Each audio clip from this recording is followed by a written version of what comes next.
The HIV and AIDS crisis in the Philippines is escalating at an alarming rate, one of the fastest-growing epidemics in the Asia-Pacific region. Every day, more lives are touched by the virus, especially among vulnerable groups.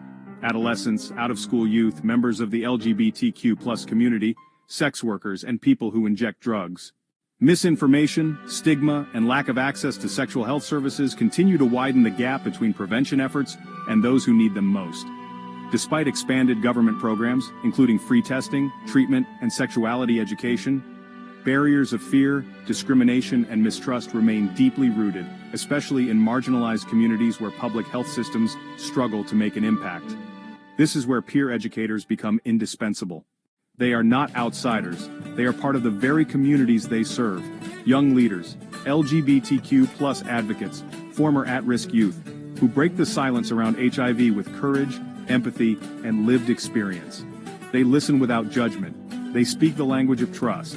They meet people where they are, in the streets, online spaces, and hidden corners often unreachable by formal institutions. For many, a peer educator is the first and sometimes only connection to life-saving information, testing, and care. Yet these heroes on the front lines often remain invisible, undervalued, undersupported. Many face burnout, stigma, even threats, without the safety net of stable funding, protection, or recognition. If we want to reverse the tide of HIV in the Philippines, we must invest not only in medicine and clinics, but in people. We need organizations that exist solely to train, protect, and uplift peer educators, to provide them with dignified livelihoods, leadership roles in health policy making, and the resources to continue their quiet revolution.